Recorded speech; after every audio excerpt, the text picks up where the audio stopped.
Welcome back, my dear students. Today we are going to study another Shakespearean comedy which has been rewritten as a story by Charles Lamb and Mary Lamb, and the name of that story is As You Like It. As You Like It শেক্সপিয়ারের লেখা একটা ভীষণ ভীষণ জনপ্রিয় comedy নাটক, মজার নাটক। আর এটাকে Charles lamb আর Mary lamb গল্পের আকারে খুব সুন্দর করে আবার রিরাইট করেছেন, পুনরায় লিখেছেন। আমরা শেক্সপিয়ার এবং চার্লস অ্যান্ড মেরি ল্যাম্ব সম্পর্কে আমাদের ফার্স্ট ভিডিওতেই জেনেছি, যখন আমরা দ্য কমেডি অফ এরর্স পড়েছি। So today we are going to move on directly to the story. চলো তাহলে আমরা দেখে নিই এই গল্পটা কী নিয়ে, আর গল্পের শুরুটাই বা কেমন এবং শেষটাই বা কীভাবে কী ঘটলো।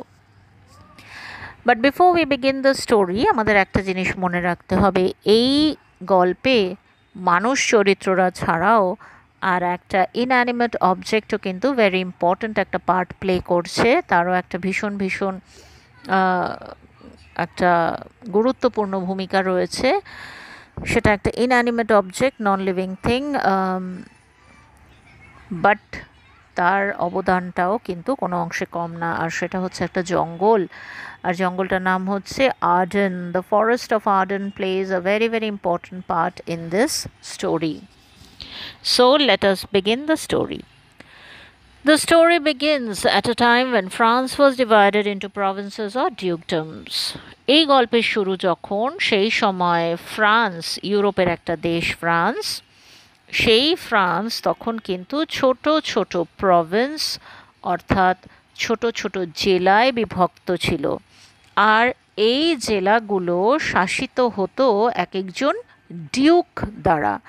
আর তাই সেই কারণেই জেলাগুলোকে এই ডিউকদের ডিউকডমস বলা হতো। যেমন কিংডম হচ্ছে রাজার রাজ্য, সেরকম ডিউকের রাজ্য হচ্ছে ডিউকডম। In one such province there was a usurper. এবং এরকমই এক জেলা বা ডিউকডমের গল্পই আমরা আজকে পড়ব।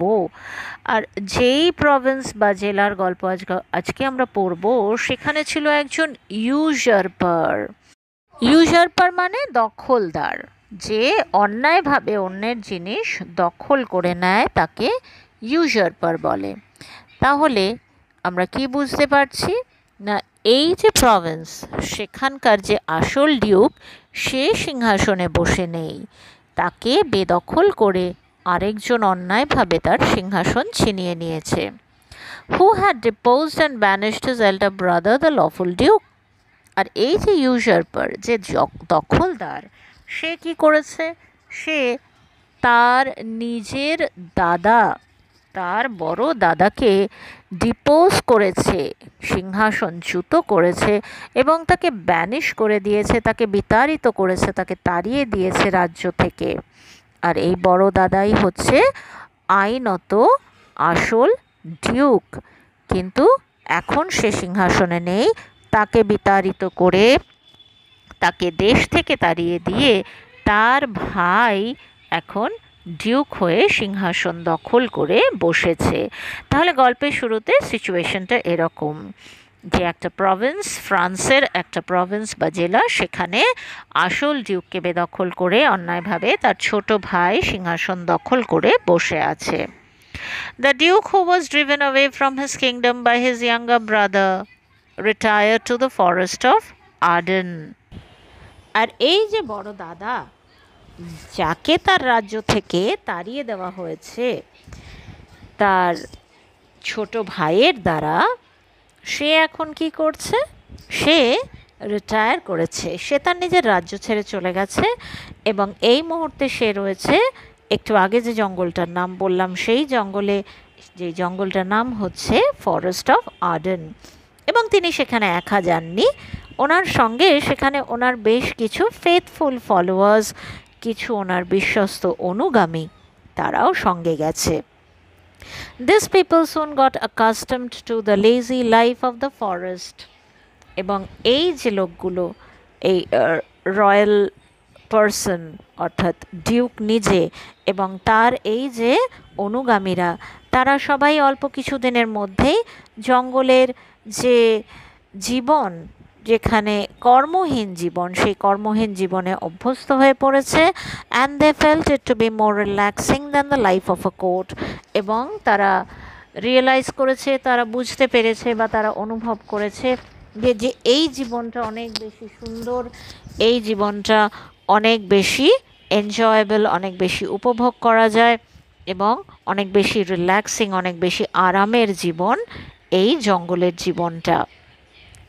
They led the life like that of Robin Hood of England, and to this forest many noble youths came and spent their leisure time as they did in the Golden Age.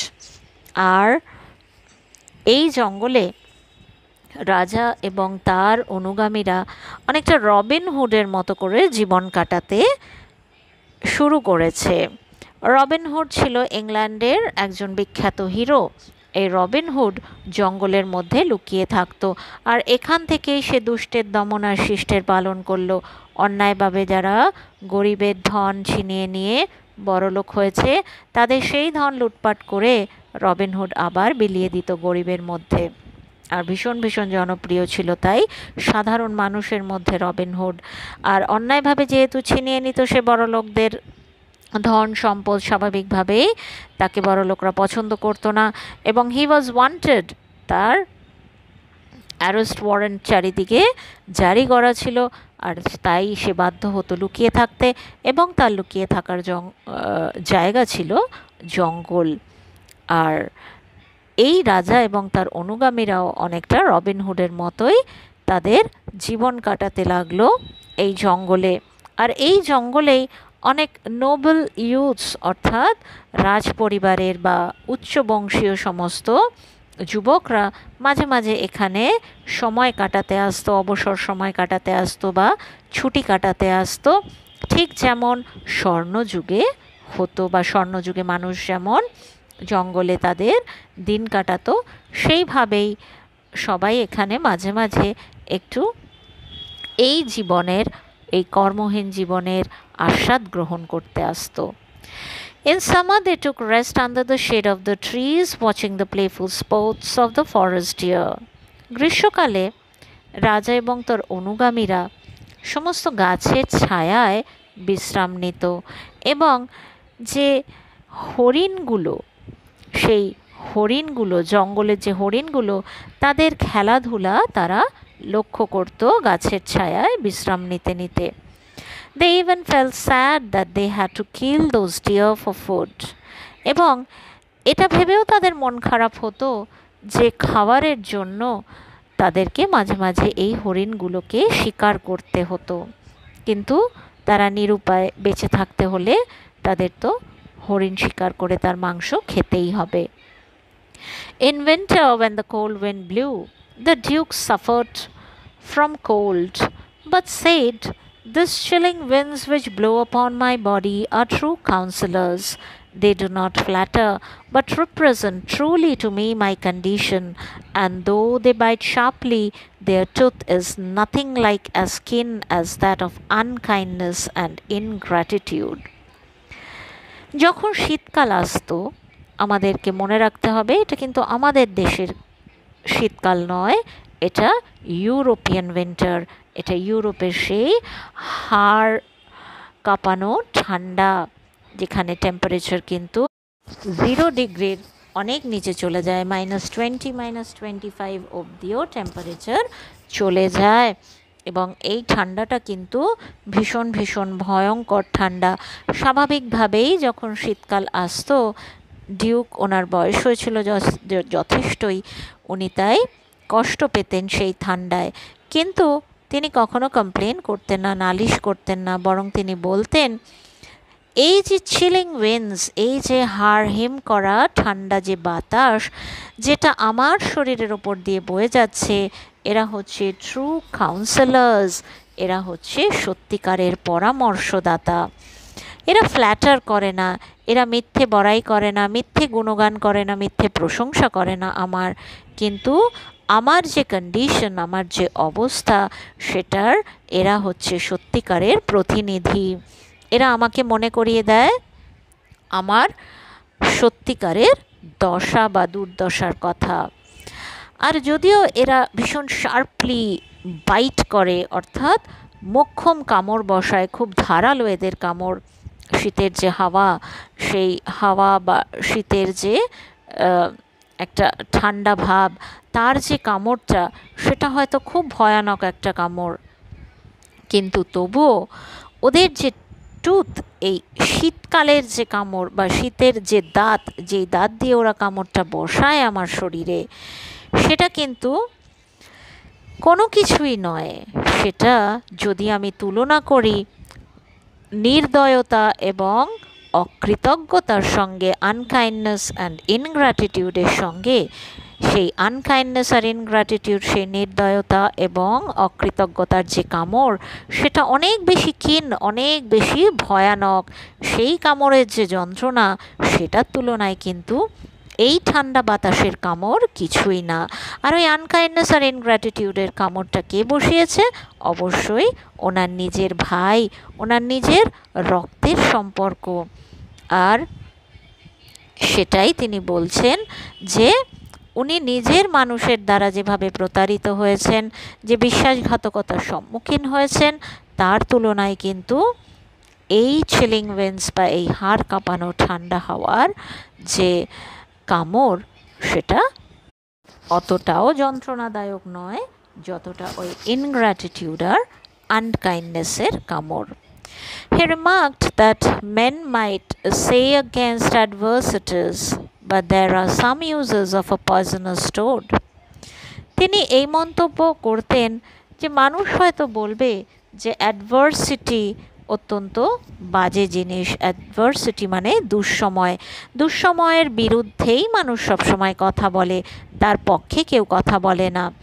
দুঃসময় এলে মানুষ নালিশ করে, মানুষ দুঃখ প্রকাশ করে, মানুষ কান্নাকাটি করে। কিন্তু রাজামশাই বলছেন, ডিউক বলছেন যে এই অ্যাডভার্সিটি বা দুঃসময়েরও কিন্তু অনেক প্রয়োজনীয়তা আছে, এরও উপযোগিতা আছে। ঠিক যেমন একটা বিষধর টোড অর্থাৎ ব্যাঙের উপযোগিতা আছে, সেরকমই অ্যাডভার্সিটি বা দুঃসময়েরও উপযোগিতা আছে। In this way, the Duke drew lessons from nature, and he found tongues in trees, books in the flowing streams, sermons in stones, and good in everything. আর এইভাবেই ডিউক প্রকৃতির সমস্ত কিছু থেকে শিক্ষা গ্রহণ করার চেষ্টা করতেন। তিনি যেন গাছের মধ্যে জীব খুঁজে পেতেন, গাছেরা যেন তাকে কিছু বলতো। তিনি যে বয়ে চলা ছোট নদী, সেই ছোট নদীর মধ্যেও যেন তিনি বইয়ের পৃষ্ঠা দেখতে পেতেন, তার মধ্যেও তিনি যেন কিছু পড়তে পারতেন। এবং যে স্টোনস, যে পাথরগুলো, সেগুলোর মধ্যেও যেন তিনি সারমনস খুঁজে পেতেন। সারমনস মানে ধর্মোপদেশ, ধর্মে যে উপদেশ দেওয়া হয় তাকে সারমনস বলে। যীশুখ্রিস্টের যে বাণী, সেগুলোকে সারমনস বলা হয়। আর এই ধরনের পাথরগুলোর মধ্যেও ডিউক যেন এই ধর্মোপদেশ খুঁজে পেতেন। অ্যান্ড গুড ইন এভরিথিং, এবং সব কিছুর মধ্যেই তিনি ভালো কিছুই দেখতে পেতেন, খারাপ কিছুই ওনার চোখে পড়তো না। এরকমই একজন ভালো মানুষ ছিলেন এই বৃদ্ধ Duke. The banished duke had a daughter named Rosalind, and like her father, she was also thrown out of the dukedom.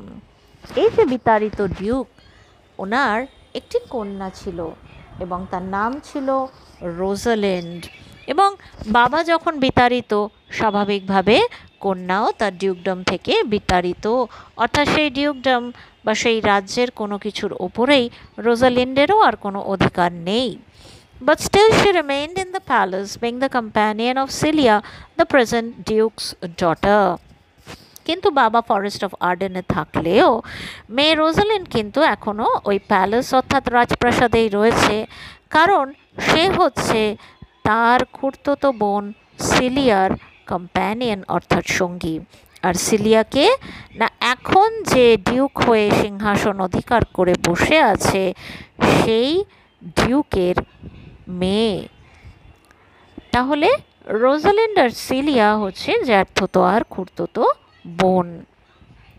The discord between the Duke and his brother did not at all affect the friendship between the two sisters. এই দুই মেয়ে Rosalind আর cilia দুই cousins, এরা হচ্ছে হরিহর আত্মা। তাদের বাবাদের মধ্যে যে ডিসকর্ড, যে অশান্তি, যে মনোমালিন্য, সেটা কিন্তু কোনোভাবেই এই দুই বোনের যে বন্ধুত্ব তার ওপর কোনো প্রভাবই ফেলতে পারেনি। In fact, Celia tried to comfort Rosalind whenever she became sad thinking of her father. আর এটাই ঘটনা যে যখনই রোজালিন্ডের নিজের বাবার কথা ভেবে মন খারাপ হয়ে যেত, তখন তার খুড়তুতো বোন সিলিয়াই তাকে সান্ত্বনা দিত। One day when Celia was talking to Rosalind in her usual kind manner, a messenger came with the news that there would be a wrestling match and they could go and watch that if they so wanted.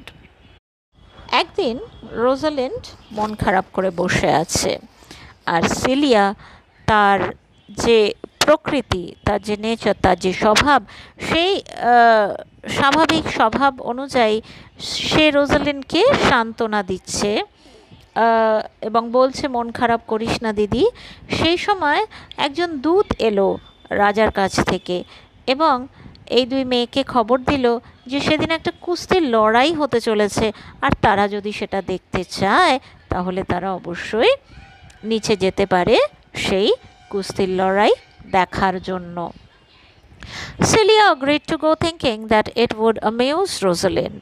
Cilia রাজি হলো যেতে, কারণ ওর মনে হলো দিদির মনটা খারাপ, তাই দিদিকে যদি আমি এটা দেখতে নিয়ে যাই দিদি একটু মজা পাবে, দিদি খানিকক্ষণের জন্য হলেও নিজের কষ্টটা ভুলে থাকতে পারবে। During those times, wrestling matches were viewed by noble ladies and princesses, being a favorite sport of princes. যখনকার এই গল্প, সে সময় কিন্তু কুস্তির লড়াই দেখতে মেয়েরাও যেত, রাজবাড়ির মহিলারা, রাজকুমারীরা, এরা সবাই যেত, কারণ এই খেলাটা রাজবাড়ির রাজকুমারদের ভীষণ প্রিয় একটা খেলা ছিল, তাই মেয়েরাও যেত কুস্তির লড়াই দেখতে। But here they thought that they would face a tragedy, as a practiced wrestler was to fight an inexperienced young man. কিন্তু যখন তারা নিচে এলো এই কুস্তির লড়াই দেখতে, তখন তারা বুঝলো যে আজকে তারা একটা ভয়ঙ্কর ট্র্যাজেডি, একটা মর্মান্তিক ঘটনার সম্মুখীন হবে। কারণ একজন প্রফেশনাল কুস্তিগির, একজন অত্যন্ত প্র্যাকটিসড, বেশ ভালো রকম কুস্তির আদব কায়দা জানা একজন কুস্তিগিরের সঙ্গে একজন একদম ইনএক্সপিরিয়েন্সড, কোনো রকম অভিজ্ঞতাহীন অল্প বয়সী একটি ছেলে কুস্তির লড়াই করতে চলেছে। When the Duke saw that both the ladies had come to watch such an uneven match between a practiced wrestler and a young man, the Duke asked them to dissuade the young man from fighting. Duke যখন দেখলো যে দুই মেয়েই নেমে এসেছে এই খেলা দেখতে এবং এই কুস্তির লড়াইটা একটা অসম লড়াই হতে চলেছে একজন অভিজ্ঞ কুস্তিগির আর একটি অল্প বয়সী ছেলের মধ্যে, ডিউক তখন এই দুই মেয়েকে বলল এই অল্প বয়সী ছেলেটাকে ডিসুয়েট করতে, তার মত পাল্টানোর চেষ্টা করতে। ডিউক তাদেরকে বলল, তোমরা গিয়ে এই ছেলেটাকে একটু বোঝাও, ও যেন এই কুস্তির লড়াইটা না লড়ে। At first, Celia tried to resist the youth from taking such an unequal challenge. প্রথমে সিলিয়া চেষ্টা করলো ছেলেটাকে বোঝাতে যে সে যেন এরকম একটা অসম চ্যালেঞ্জ গ্রহণ না করে, এরকম একটা লড়াই না লড়ে। And then Rosalind, by her kind words, tried to change his mind from the ensuing fight. আর তারপর রোজালিন্ড তার স্বভাবসিদ্ধ দয়ালু সমস্ত কথাবার্তা দিয়ে ওকে বোঝানোর চেষ্টা করলো, ওর মত বদলানোর চেষ্টা করলো, ওই আসন্ন এনসুইং অর্থাৎ আসন্ন লড়াই থেকে ওর মনটা ঘোরানোর চেষ্টা করলো এবং বোঝানোর চেষ্টা করলো যে ওর এই লড়াইটা লড়া একেবারেই উচিত নয়। But after hearing the entreaties of the ladies, the youth became all the more determined to prove his valor in front of the fair ladies. কিন্তু তাদের এই কাকুতি মিনতি, তাদের এই এন্ট্রিটিস, তাদের এই আবেদন শোনার পর এই অল্প বয়সী ছেলেটা যেন আরও বেশি ডিটারমেন্ড হয়ে উঠল, আরও বেশি বদ্ধপরিকর হয়ে উঠল। তার নিজের সাহস কতটা আছে, তার নিজের ক্ষমতা কতটা আছে সেটা প্রমাণ করার জন্য এই সুন্দরী মহিলাদের সামনে। He refused to listen to them, but he said in such a graceful manner that both the ladies became more concerned of him. ও বলল ওদের কথাও কোনোভাবেই শুনবে না, কিন্তু সেটাও খুব একটা রূঢ়ভাবে বলল না, সেটাও এতটাই ভদ্রভাবে বলল, এতটা সুন্দরভাবে বলল যে এই দুই মেয়ে আরও বেশি চিন্তিত হয়ে পড়ল ছেলেটার জন্য। He said, I am sorry to deny such fair and beautiful ladies anything. কিভাবে বলল আর কি বলল ছেলেটা? বলল, আমি অত্যন্ত দুঃখিত যে আপনাদের মতো সুন্দরী মহিলাদেরকে আমার না বলতে হচ্ছে, আপনাদেরকে আমি হ্যাঁ বলতে পারছি না, বা আপনাদের কথায় আমি সম্মতি জানাতে পারছি না বলে আমি অত্যন্ত দুঃখিত। He also said that he would like the ladies to wish for him, and if he was defeated, he would not be ashamed, and even if he was killed, there was no one to lament for him in this world.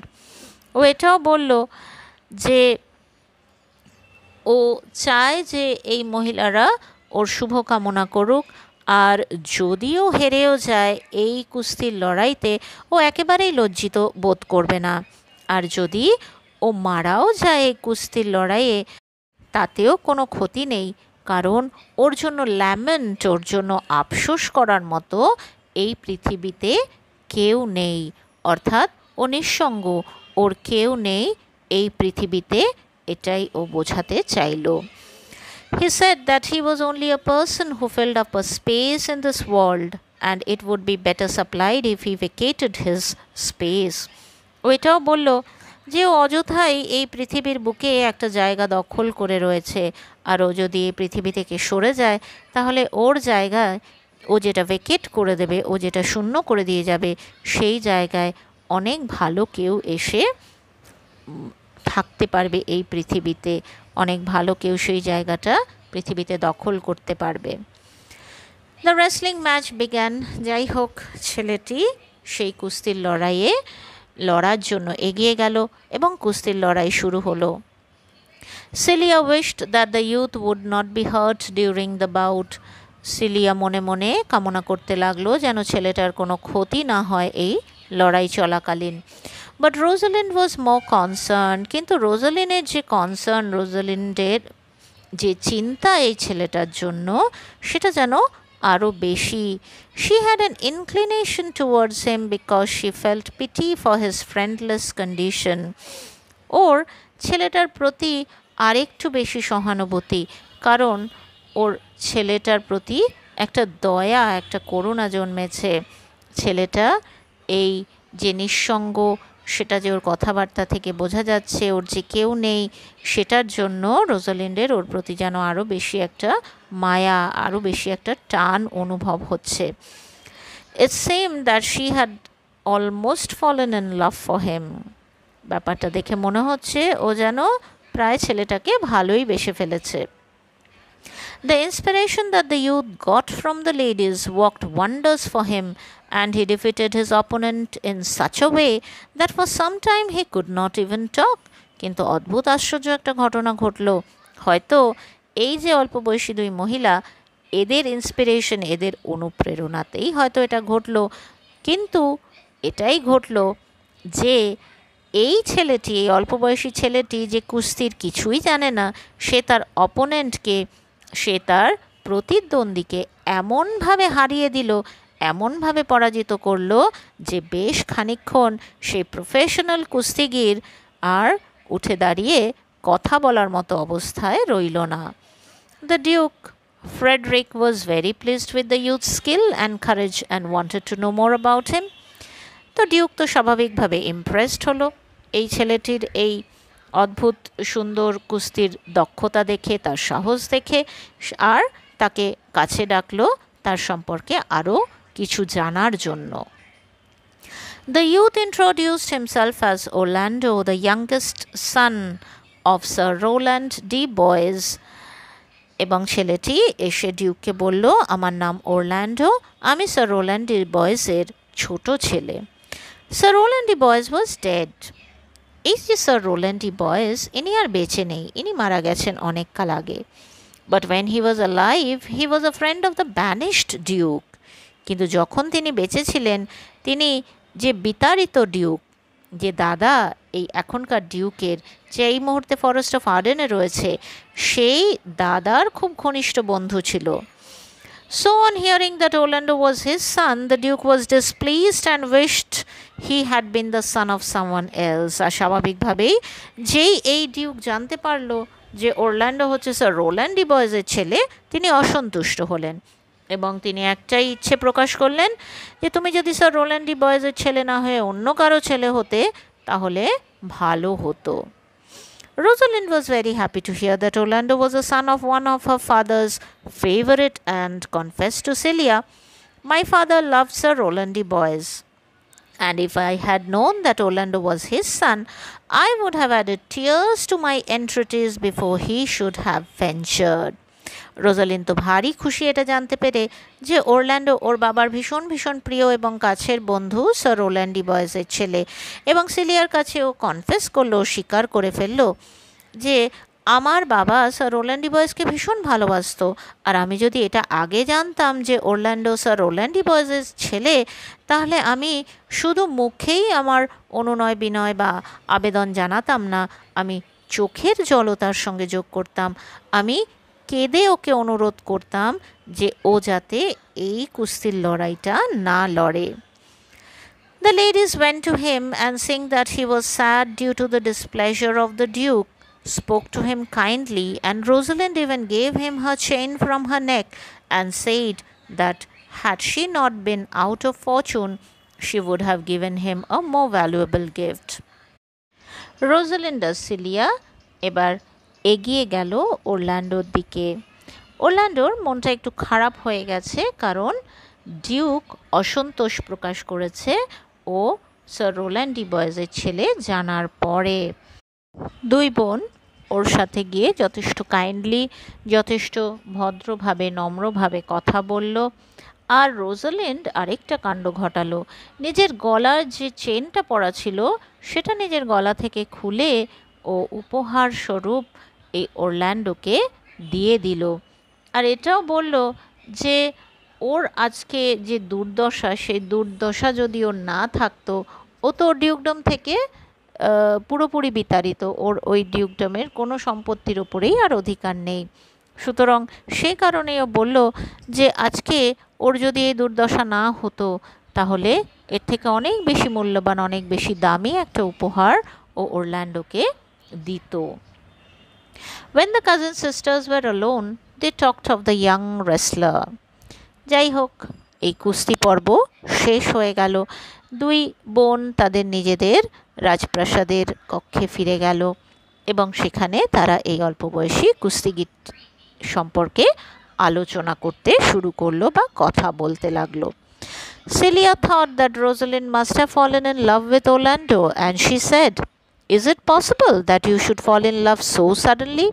Cilia আন্দাজ করলো যে Rosalind হয়তো ছেলেটির প্রেমে পড়েছে, আর তাই ও রোজালিন্ডকে জিজ্ঞেস করলো, আচ্ছা দিদি, এটা কি সম্ভব যে হঠাৎ করে তুই এরকম ওরল্যান্ডোর প্রেমে পড়ে গেলি? Rosalind replied, "the duke my father loved his father dearly." রোজালিন্ডের উত্তরে শুধু একটাই কথা বলল, আমার বাবা ডিউক, সে ওর বাবাকে ভীষণ ভালোবাসতো। Celia then remarked that though her father had displeasure for young Orlando, she herself did not feel so. যাই হোক, এটা জানার পর সিলিয়া এটাও বলল, নিজের মনের কথাটা বলল যে যদিও আমার বাবার ওকে পছন্দ হয়নি, আমার কিন্তু ছেলেটাকে খারাপ লাগেনি। Frederick was enraged at the sight of Sir Roland de Boys's son. কিন্তু এদিকে ফ্রেডরিক, অর্থাৎ সেই ইউজারপার, যে এখন সিংহাসন দখল করে বসে আছে, তাহলে আসল ডিউকের যে ভাই, তার নাম আমরা এতক্ষণে জানতে পারলাম, অ্যান্ড দ্যাট ইজ ফ্রেডরিক। এই ফ্রেডরিক তার কিন্তু স্যার রোল্যান্ড ডিবয়েজের ছেলেকে দেখার পর থেকেই প্রচণ্ড রাগ হচ্ছে, তিনি এনরেজড, তিনি রেগে আগুন হয়ে রয়েছেন। It reminded him of the many friends of the banished duke, এবং এই ছেলেটি তাকে একটা কথা মনে করিয়ে দিয়েছে, এই যে ব্যানিশড ডিউক, এই যে বিতাড়িত ডিউক, তার অনেক বন্ধু আছে। এই কথাটা এবার ফ্রেডরিকের মাথার মধ্যে ঘুরতে লাগলো। He was lately displeased with Rosalind as she was praised for her virtues, and the people pitied her for her father. এবং কিছুদিন ধরেই তিনি রোজালিন্ডের ওপরেও ভীষণ অসন্তুষ্ট হয়ে আছেন, কারণ সবাই এই মেয়েটির প্রশংসা করে, ওর গুণের প্রশংসা করে, ওর ভার্চু অর্থাৎ ওর গুণের প্রশংসা করে, আর সবাই ওকে করুণা করে ওর বাবার কথা বলে, ওর বাবার কথা ভেবে। Now all of a sudden Frederick became angry and he entered the room of the ladies while they were still discussing about Orlando. আর এবার হঠাৎ করে ফ্রেডরিক প্রচণ্ড রেগে গেল আর একদম সোজা চলে গেল মেয়েদের ঘরে, যখন ওরা অরল্যান্ডোকে নিয়ে আলোচনা করছিল। So he ordered Rosalind to join her father in the forest, এবং সেই আলোচনার খানিকটা হয়তো সে শুনতে পায়, আরও রেগে যায়, এবং সঙ্গে সঙ্গে সে রোজালিন্ডকে অর্ডার করে দেয়, তুমি এক্ষুনি এই রাজ্য ছেড়ে চলে যাও, নিজের বাবার সঙ্গে গিয়ে ওই জঙ্গলে যোগদান করো। Celia pleaded in favor of her sister, but the Duke turned a deaf ear to any such request. সেলিয়া অনেক কাকুতি মিনতি করলো, অনেক অনুরোধ করলো বাবাকে, তার দিদির পক্ষ নিয়ে সে অনেক কথা বলল, কিন্তু Duke turned a deaf ear, অর্থাৎ কানেই তুলল না সেই কথা, সেই সমস্ত অনুরোধ। He said, she is too subtle for you. Her smoothness, her very silence and her patience speak to the people, and they pity her. তিনি নিজের মেয়েকে বললেন, এই মেয়েটি অত্যন্ত সাটল, এখানে সাটল মানে চতুর, ও তোমার জন্য কিন্তু, তোমার তুলনায় কিন্তু ও অনেক বেশি চতুর, ও অনেক বেশি নিখুঁত। এই যে ও চুপ করে থাকে, ও এই যে ধৈর্য দেখায়, এই যে ধৈর্য সহকারে ও সব কিছু সহ্য করে নিচ্ছে, এগুলো কিন্তু ওর হয়ে কথা বলে মানুষের কাছে, আর তাই সব মানুষরা কিন্তু ওকে করুণা করে। You are a fool to plead for her, তুমি অত্যন্ত মূর্খের মতন ওর হয়ে আমার কাছে অনুনয় বিনয় করছো, তুমি যে মূর্খ, তুমি যে বোকা, এটা তারই প্রমাণ। For you will seem more bright and virtuous when she is gone, একবার ও এখান থেকে চলে যাক, তারপর কিন্তু তোমার সমস্ত গুণগুলো আরও বেশি উজ্জ্বল হয়ে ফুটে উঠবে, লোকজন দেখতে পাবে যে তুমি কতটা ভালো। Therefore don't speak for her, সুতরাং তুমি একদম ওর হয়ে আমার কাছে কোনো কথা বলো না। And the decision that I have taken is irrevocable, আর আমি যে ডিসিশনটা নিয়ে নিয়েছি, আমি যে সিদ্ধান্তটা নিয়ে নিয়েছি, সেটা কোনোভাবেই আমি আর বদলাবো না, সেটা পাল্টানো হবে না। When Celia could not change her father's mind to keep Rosalind in the palace, she decided to accompany Rosalind to the forest of Arden in search of her father. যাই হোক, অনেক চেষ্টা করার পরেও যখন সিলিয়া নিজের বাবার মত বদলাতে পারল না, তখন ও ঠিক করলো যে রোজালিন্ডকে প্যালেসে যখন আমি রাখতেই পারলাম না, এই রাজপ্রাসাদে যখন রাখতেই পারলাম না, ওর সাথেই আমি ফরেস্ট অফ আর্ডেন, এই আর্ডেনের জঙ্গলে চলে যাব আমার জেঠু অর্থাৎ রোজালিন্ডের বাবাকে খুঁজতে। Before they set out, they decided to change their clothes, as it would be unsafe for two young ladies to travel alone in rich attire. এবং এই রাজ্য ছেড়ে চলে যাওয়ার আগে ওরা ঠিক করলো যে ওরা ছদ্মবেশ ধারণ করবে, কারণ দুটো অল্প বয়সী মেয়ে এইরকম দামি দামি পোশাক আশাক পরে, গয়নাগাটি পরে, এইভাবে অনেক দূরের রাস্তা পাড়ি দেওয়াটা খুব একটা সেফ হবে না, খুব একটা নিরাপদ হবে না এটা, তাই তারা ঠিক করলো যে তারা সাধারণ পোশাক ধারণ করবে। Rosalind thought that one could disguise herself as a male, and since she was taller than Celia, she decided to dress as a country lad, and Celia could dress as a country lass, and they would introduce themselves as brother and sister.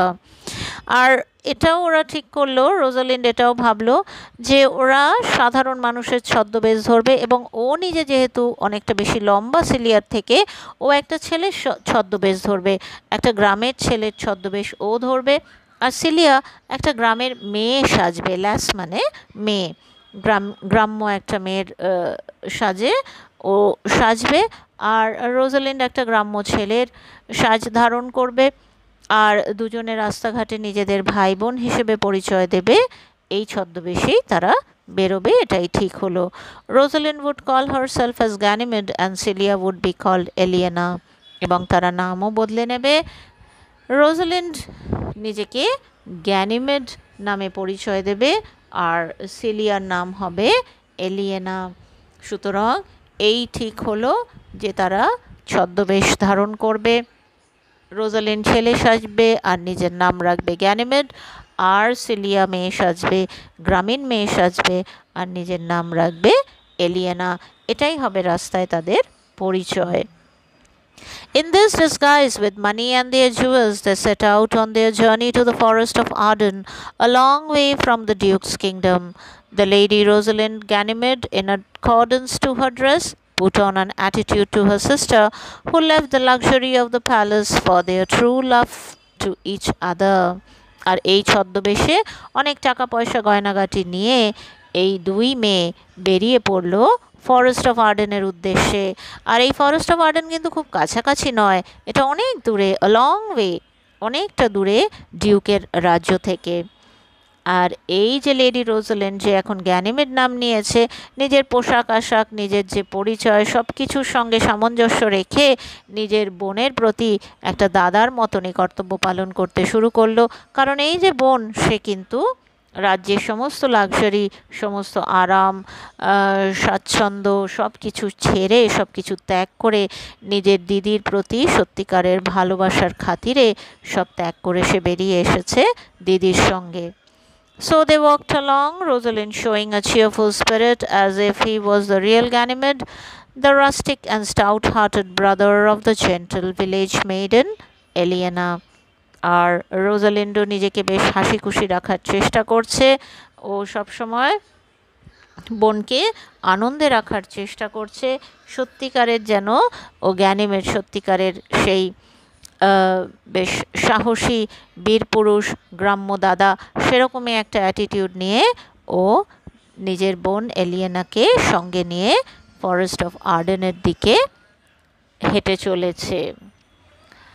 So this is the first part of the story, and আমাদের এই first ভিডিওতে আমরা এই অবধি পড়ব।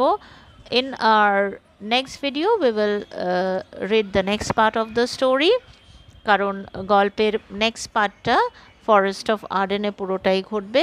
So till then, have a good day all of you.